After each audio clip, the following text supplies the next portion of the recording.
안녕하세요. 바이오 인사이트입니다. 오늘은 뇌파의 이해와 측정 원리에 대해서 설명해 드리도록 하겠습니다. 목차로는 처음엔 뇌파가 어떠한 것인지에 대해 전반적으로 설명해 드릴 거고, 다음으로는 뇌파가 발생하는 원리, 또 뇌파의 종류와 이 종류마다 가지고 있는 특징에 대해서 설명해 드릴 예정이고요. 그 다음으로는 1020 국제표준법에 따른 전극을 배치하는 방법에 대해서 설명드리고, 뇌파를 측정할 때 어떤 식으로 유발을 하는지, 또 뇌파에 혼입되는 인공 산물에 대해서도 말씀해 드리도록 하겠습니다. 뇌파는 일렉트로엔세팔로그램을 줄인 EEG라고도 하고, 이 뇌파는 뇌 신경세포가 활동할 때 발생하는 미세한 전기 신호를 두피에서 전극으로 측정해 기록한 것을 의미합니다. 저희가 뇌에서 이제 신경 전달을 통해서 뇌세포가 활동을 하게 되고, 그 전기 신호가 발생한 것을 여기에서 캡을 씌우거나 또는 전극을 직접 부착함으로써 이 전이 변화를 정밀하게 측정하게 됩니다.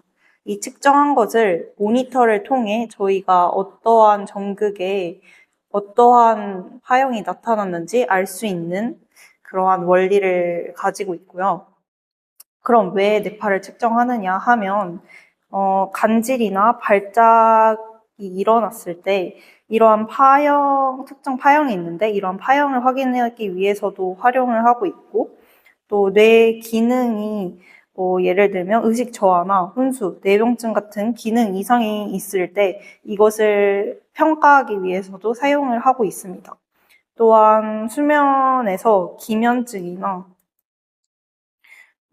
불면증 등 좀 수면적으로 문제가 있을 때 어떠한 원인 때문에 그런 수면 장애가 일어나는가, 이런 것들을 파악할 수 있고요.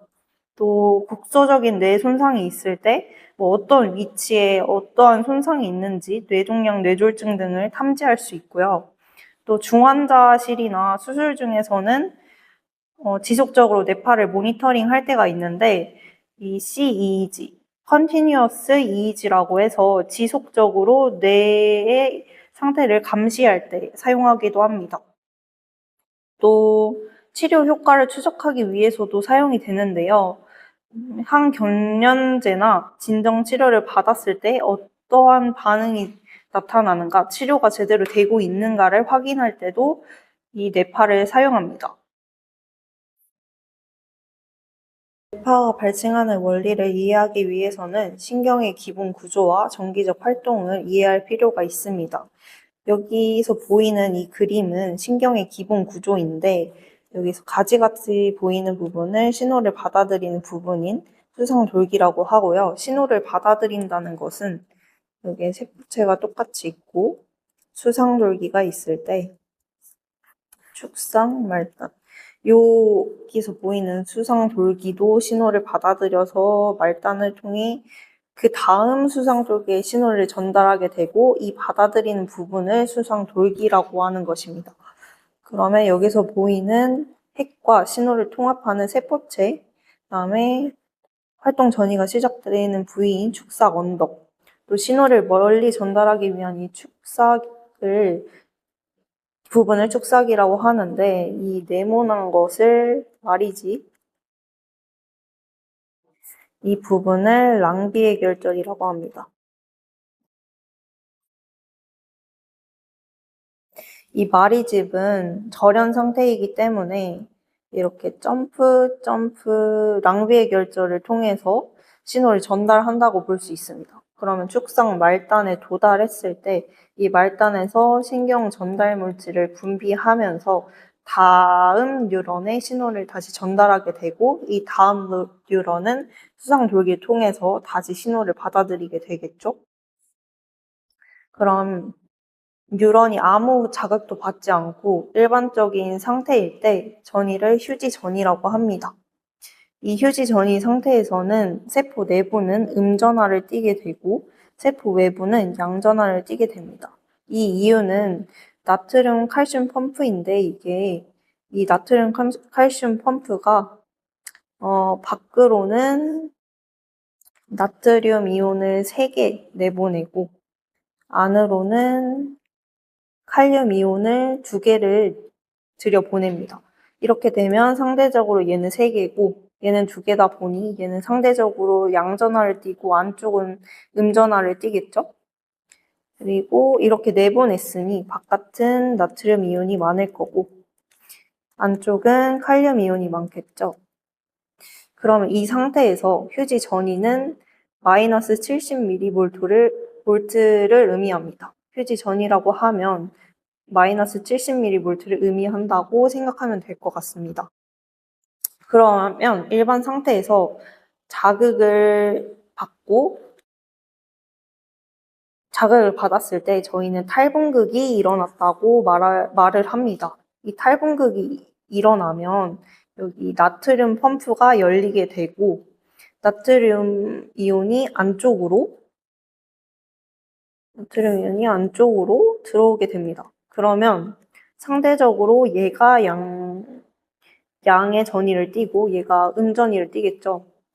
그래서 여기에서 보면 정상적으로 아무 자극도 없었을 때는 안이 음전하고 바깥이 양전하였는데 얘가 자극을 받고 나트륨 펌프가 열리면서 나트륨이 안으로 들어오고 상대적으로 얘가 음전하에서 양전하로 바뀌고 얘가 상대적으로 음전하를 띠게 되었죠. 그래서 휴지 전이인 마이너스 70mV에서 요 양전하로 상승을 했다. 이렇게 말을 하는 것입니다. 그러면 탈분극이 계속 일어난 상태로 있을 수 없으니 다시 원래 상태로 돌아가야 되겠죠? 그 과정에서 거치는 과정을 과분극이라고 합니다. 과분극은 칼슘 이온이 이 칼슘 펌프가 열려서 칼슘 이온을 바깥으로 빼는 과정을 말하는데요. 아니, 플러스가 많다 보니 이것을 칼륨 이온을 밖으로 빼서 좀 다시 원래 상태로 돌아가게 만들어주기 위함입니다. 음전화로 다시 돌아가기 위해서. 그래서 원래 막전이는 마이너스 70mV인데 이게 과분극을 만들면서 더 마이너스가 돼서 마이너스 70, 마이너스 90mV가 잠깐 생기는 과정을 과분극이라고 말을 합니다. 빼면서 칼륨 이온을, 칼슘이 아니라 칼륨 이온입니다. 칼륨 이온을 빼면서 상대적으로 원래 휴지 전이보다 잠깐 더 낮은 전이를 띠게 되는 거죠.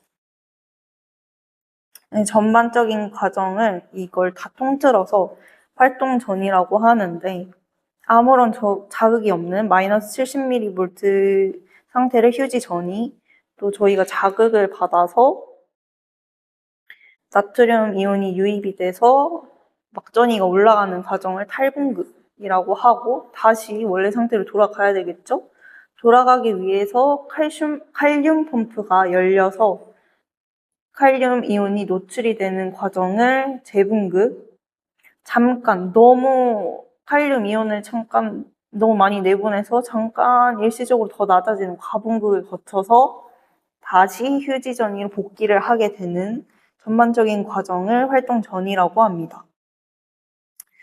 전반적인 신호 전달은 여러 시냅스를 통해서 이루어지는데 그 시냅스의 종류에는 EPSP와 IPSP가 있습니다. 여기서 보면 글루타메이트 같은 흥분성 신경 전달 물질을 내보내게 되면 나트륨 펌프가 활성이 돼서 나트륨 이온이 유입이 되고 이것은 흥분하게 만드는 시냅스라고 해서 EPSP, 흥분성 시냅스 후 전이라고 부릅니다. 그럼 이와 반대로 또 억제하는 게 있어야겠죠? 얘는 그래서 IPSP, 억제성 시냅스 후 전이라고 하는데 이 억제성 신경전달 물질인 가바를 분비하게 되면 염화 이온과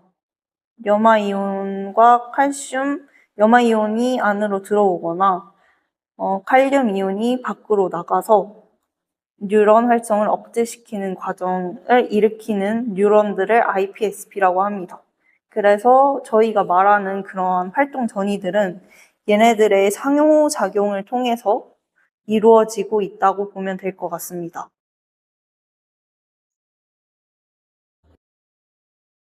그 다음으로 EEG에서 가장 중요한 뉴런인 피라미드 뉴런에 대해서 설명해 드리도록 하겠습니다. 피라미드 뉴런은 대뇌 피질에 존재하는 흥분성 뉴런을 말합니다. 이 세포 몸체가 이 삼각형, 피라미드 모양이라고 해서 피라미드 뉴런이라고 부르고요. 이 중요한 특징은 같은 방향으로 수직 정렬되어 있다는 게 중요하고 가장 큰 특징입니다. 그 다음으로 중요한 개념은 전기 쌍극자라는 개념인데 저희가 앞에서 설명했듯이 세포막이라 했을 때 여기가 아니고 여기가 밖이라고 하면 자극을 받았을 때 이 나트륨 펌프가 열려서 나트륨 이온이 들어온다고 했었죠. 근데 나트륨 이온이 들어오게 되면 여기는 상대적으로 양극이 될 거고 여기는 음극이 될 것입니다. 근데 여기서 말하는 기준은 세포 외 공간이기 때문에 이 탈복극 상태에서 여기는 음극이고 여기가 음극이게 되면 그 주변은 상대적으로 양극이 되겠죠. 그래서 이 음극과 양극이 동시에 서로 분리된 상태가 만들어지는 것을 전기 쌍극자라고 하고, 즉 다이폴이라고 부릅니다.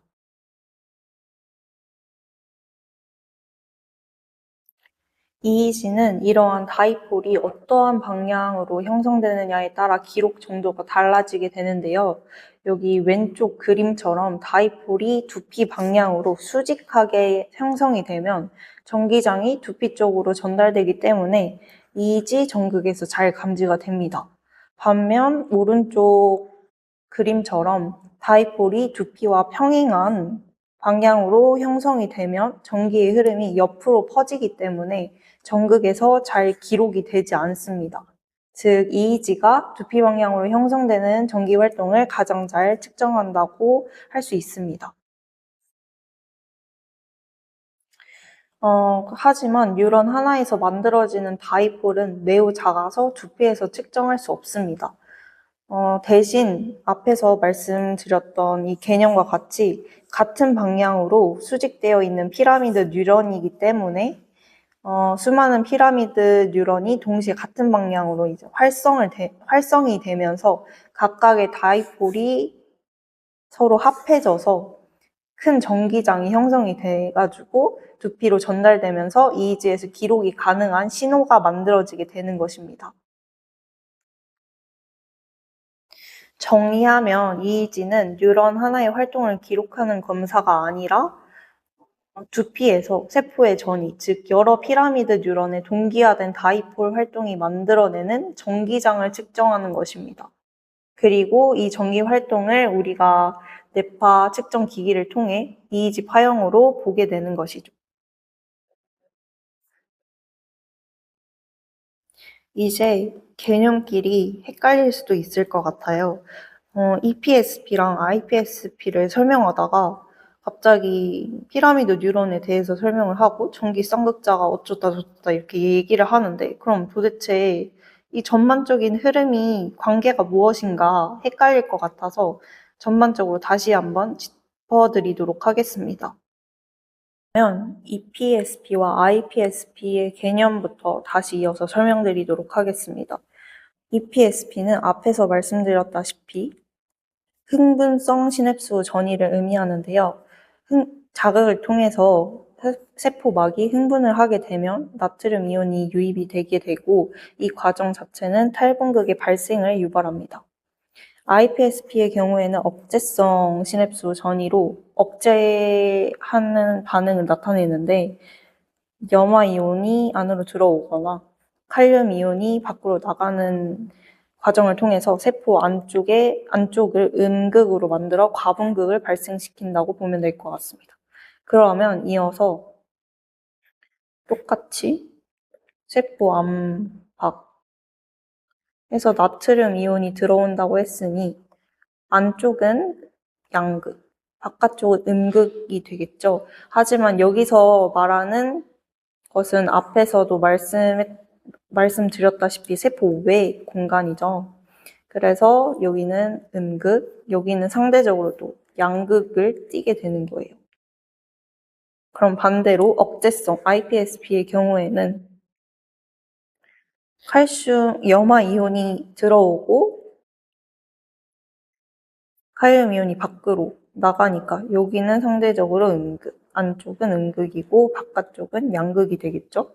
그래서 세포 외인 양극을 띠고 상대적으로 여기는 음극이 되는 거예요. 그럼 앞에서 말씀드렸다시피 이 양극과 음극이 이렇게 분리되는 현상을 다이폴, 전기 쌍극자라고 했죠. 그래서 개념을 다시 설명해 보자면 EPSP와 IPSP는 단순한 전압 변화가 아니라 전기 쌍극자, 다이폴을 생성하는 원인이 되는 것입니다. 그래서 전기 쌍극자 하나면 뇌파를 측정할 때 기기가 하나는 측정하지 못합니다. 신호가 너무 작기 때문에.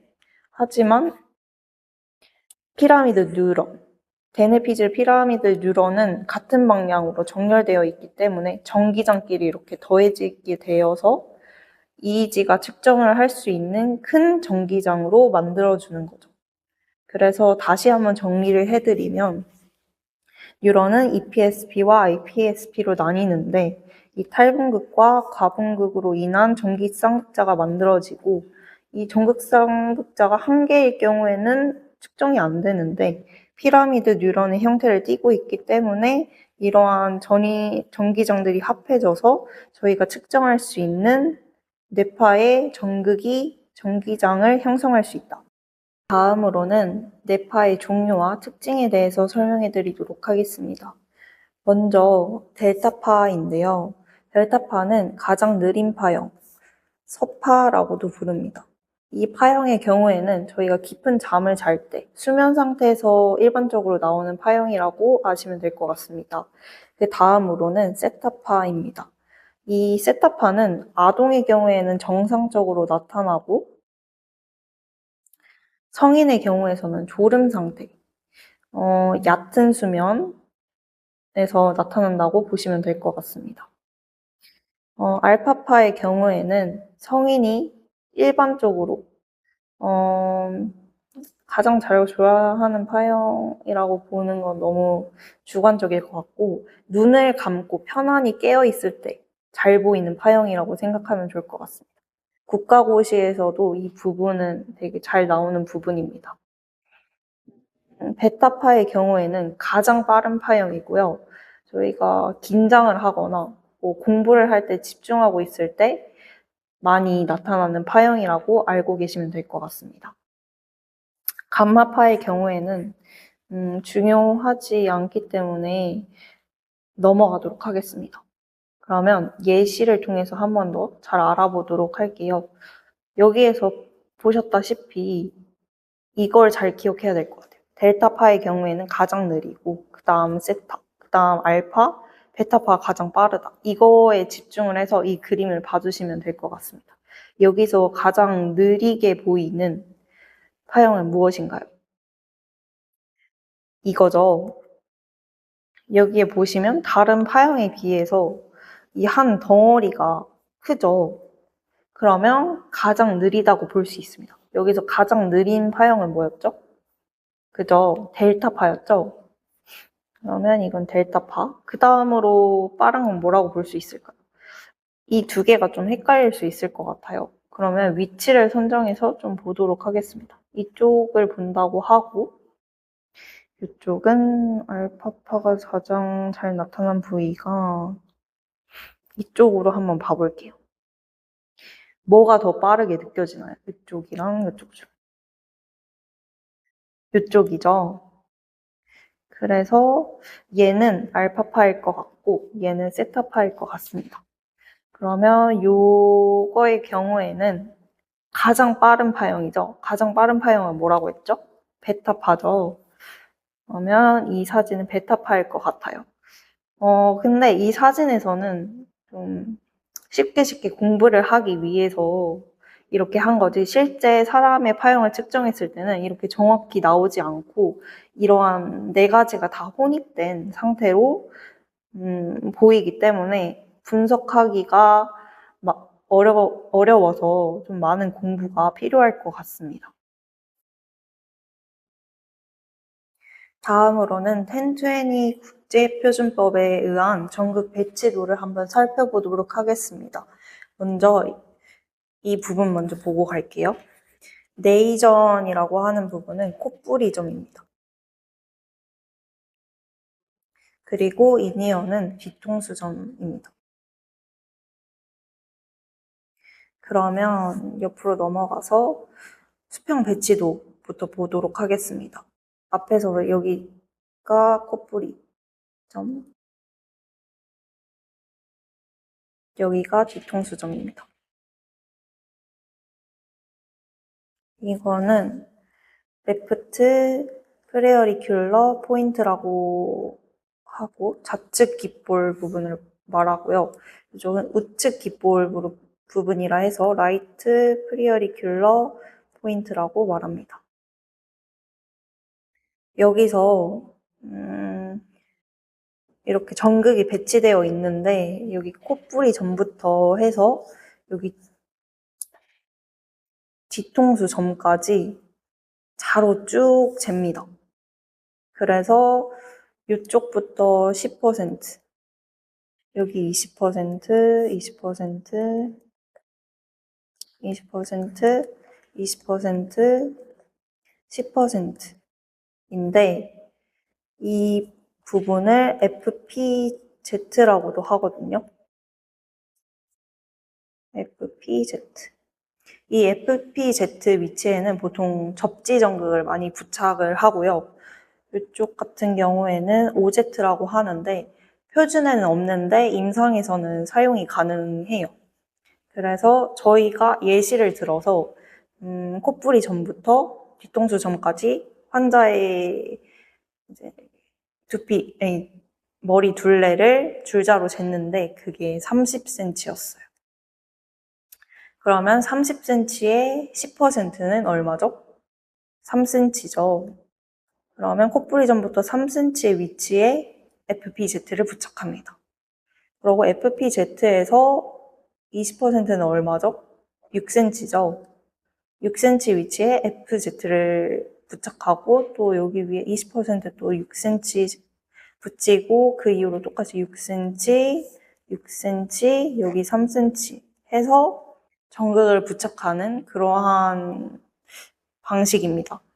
근데 실제로 줄자로 매번 재서 병원에서 측정을 하지는 않고요.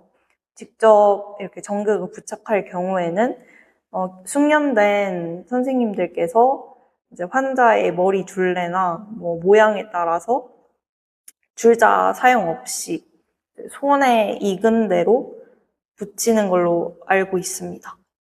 여기 옆의 경우에도 마찬가지로 10%, 10%, 20%, 20, 20, 20, 여기도 10, 10 이렇게 생각하시면 될 것 같습니다. 이 전극 배치도를 보고 뭐 이렇게 복잡해 어떻게 외워야 할 수도 있는데 이거를 그림으로 외우기보다는 이 자체 사진으로만 외우려고 하기보다는 직접 이렇게 동그랗게 그려놓고 여기는 FPZ야 전체에서 10%, 뭐 20% 지나면 FZ 이런 식으로 직접 그리면서 외우는 게 가장 빨리 외울 수 있는 방법인 것 같아요. 국가고시를 보는 임상병리학과 학생분들은 다 외워야 하겠지만 뇌파가 전반적으로 어떤 원리인지 알고 싶어서 이 영상을 보시는 분들은 아 이러한 전극이 있구나 이런 식으로 붙이는구나 하고 알고 가시면 될 것 같습니다. 여기 보시면 이렇게 얼굴이 있는데 이 얼굴은 신경 쓰지 마시고 여기가 콧부리점이고 여기가 뒤통수점 이라고 생각을 하고 FP FPZ, 여기 OZ 이렇게 생각하시면 될 것 같아요. 여기서 보면 여기 정중선 있죠. 이 정중선에는 여기 Z가 다 붙어져 있고 좌측 같은 경우에는 홀수 번호, 우측 같은 경우에는 짝수 번호를 띄고 있습니다.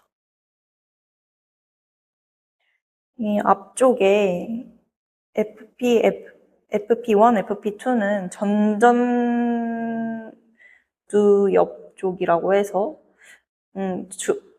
그냥 전전두 영역 활동을 반영한다고 알고 계시면 될 것 같고 이쪽 두 번째 이 줄에서는 전두엽, 전반적으로 집중하거나 사고하거나 운동 계획 등을 나타낸다고 합니다.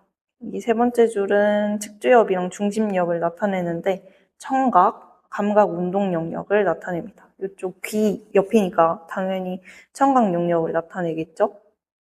그 다음으로 P73,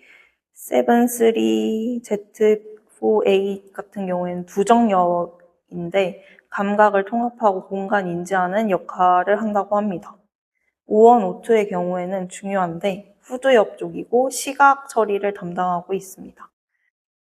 A1, A2의 경우에는 기능이라기보단 기준정극이랑 참조정극이라고 생각하시면 될 것 같습니다. 그래서 이 부위별로 정극을 측정하게 되면은 이런 역할을 한다고 했잖아요.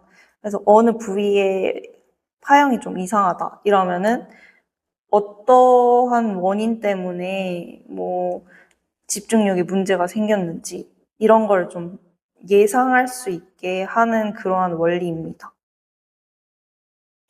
그 다음으로는 뇌파 유발법과 인공산물에 대해서 말씀드리도록 하겠습니다. 뇌파를 유발하기 위해서는 외부에서 자극을 주기도 하는데요. 그래서 일반적으로 눈뜨기, 눈 감기를 통해서 알파파와 베타파를 볼 수 있습니다. 앞에서 설명드렸다시피 베타파는 집중하거나 긴장했을 때 증가한다고 했잖아요. 그래서 평소 눈을 뜨고 집중하고 있을 때는 이러한 빠른 파형을 보이다가 안정 상태에서 눈을 감았을 때는 알파파가 증가한다고 했는데 눈을 감게 되면 알파파가 보이게 됩니다. 그래서 눈을 뜬 상태에서 감았다 떴다 하면서 이러한 파형의 변화를 보는 것입니다. 그 이외에는 과호흡 같은 자극을 주기도 하고 같이 과호흡을 하면서 과호흡을 하기도 하고요. 그 뇌파 기기에 광자극을 주는 이런 전등도 달려 있어요. 그래서 광자극을 주기도 합니다. 때로는 수면에서 어떠한 단계가 나타나는지 보기 위해서 수면 상태에서 뇌파를 측정하기도 하고 청각 자극이나 약물, 뭐 자극, 운동 이러한 변화를 주기도 합니다. 뇌파를 측정하면서 딱 뇌파만 기록되는 것이 아니라 외부의 전기나 그러한 움직임 같은 게 같이 보이는 경우가 많아요. 그래서 그러한 인공 산물의 종류에 대해서도 한번 말씀드려 보도록 할게요. 우선 긴장했을 때 저희가 턱 근육을 다무는 경우가 있잖아요. 그래서 근전도라고 해서 근육이 긴장되거나 턱, 목에 미세한 수축이 있을 때 그거가 뇌파에 혼입이 되기도 합니다. 이 외에는 맥박, 저희가 혈류가 뛰는 박동이 혼입이 되기도 하고 피부 전도도에 영향을 주는 땀이 영향을 주기도 하고 당연히 움직이면 그게 뇌파에 반영이 되겠죠. 그래서 몸 움직임, 기침도 있고 전극 접촉 불량도 있습니다. 이 같은 경우는 임상병리사가 잘 파악을 해서 수정 제대로 맞게 전극이 떨어졌으면 붙여주거나 뭐 헤르츠에 문제가 있으면 잘 조정을 하거나 하는 역할이 필요할 것 같습니다.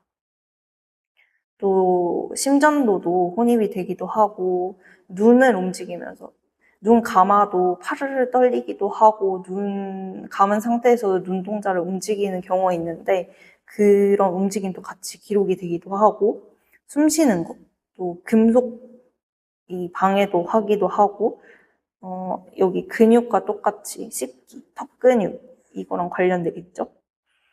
이게 혼입이 되기도 하고, 기타적으로 전기 잡음도 혼입이 된다고 합니다. 지금까지 바이오 인사이트였습니다. 제 영상이 도움이 되었다면 구독과 좋아요 부탁드립니다. 감사합니다.